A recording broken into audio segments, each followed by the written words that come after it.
Well, the situation in Kenya with the protests. Well, first of all, we'll say that the president of Kenya has long been regarded as a Western client, if not a puppet. And that's not without reason. He has regularly ingratiated himself with the West. He has been pursuing neoliberal economic policies within Kenya that have made the lives of the people increasingly miserable. And so this has resulted, predictably, in protests that began peacefully and turned violent because of the police. The police shot at peaceful protesters.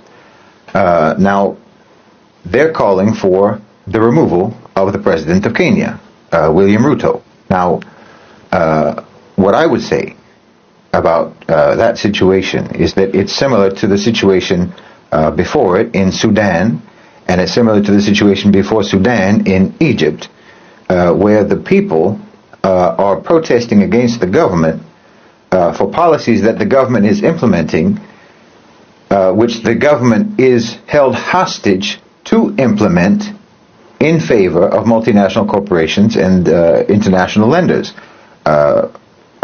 chief among them the International Monetary Fund. In fact, the bill that stirred the protests in Kenya initially is basically an IMF bill, a structural adjustment reform, an austerity measure that is being demanded by the IMF of the Ruto government.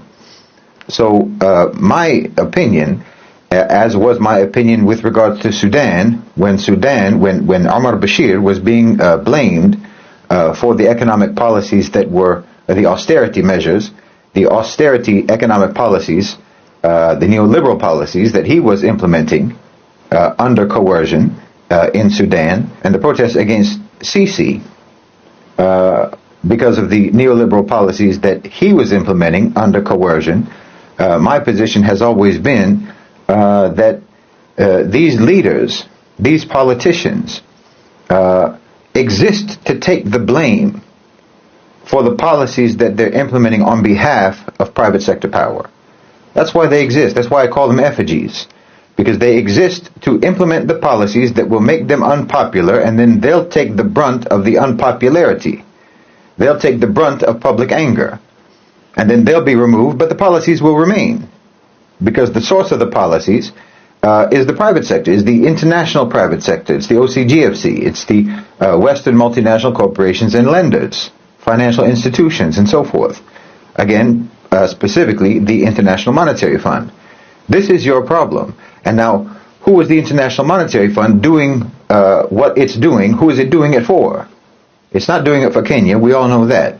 And it wasn't doing it for Sudan, and it's not doing it for Egypt. So who are they doing it for? And when you identify who they're doing it for, then those are the private sector players, those are the power brokers that it makes more sense to me that the population should be protesting and should be directing their activism and their opposition towards those actors on the political and economic scene in Kenya, not the government. Now, I'm not speaking up in favor of William Ruto. There's a lot of problems with his government, certainly, without question, just as there were problems with the government of Omar Bashir, and there's certainly a multitude of problems with the government of Abdel Fattah al-Sisi. But when you're talking about specifically the way that they're managing the economy, you have to understand that they are not the managers of the economy. Their lenders are the managers of the economy, and the lenders are managing the economy in such a way as to benefit Western multinational corporations. So, for example, in Kenya, you should look at Coca-Cola. You should look at General Electric. You should look at Standard Chartered. You should look at Barclays Bank. Look at Safaricom, Nestle, IBM, and look at Toyota. These are the beneficiaries of the economic policies. These are the beneficiaries of neoliberalism. They're the ones who are holding the government hostage. And they're doing it by means of the IMF. So your president, and again, whether it's Kenya or whether it's Sudan or whether it's Egypt or whether it's Pakistan and many other places around the world, and increasingly you can say the same thing about countries in Europe, these governments, these politicians, are hostages, and the policies that they're implementing are essentially like when you see a hostage being forced to read a list of demands.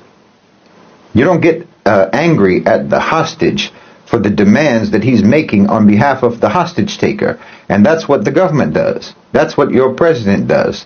That's what your prime minister is doing. You know, they're just reading the list of demands that they have been told that they must that must be met in order for them to not be eliminated. And the one that's going to be eliminated here isn't the president, it's your whole economy. Because the IMF has considerable power to sabotage and cripple your economy if you don't do what they say. That's why it's better for you if you never get involved with them in the first place. And this is why I've said time and time again that it's much better for Muslim countries, for countries in the global south, for countries in Africa, to do business with China, to do business with Russia, while they still can, while those countries are still interested in investing in Africa, in the global south, Latin America, and the Muslim world, and so on, while they still have the money to spend, you ought to take the money from them rather than taking the money from the IMF. Because the IMF and Western lenders generally are not actually interested in you paying them back. They don't want you to pay them back. Because when they loan you money, they're calling it a loan. And you think it's a loan. But what they're actually doing is buying you. So they don't want the money back. They want what they bought, which is your whole country.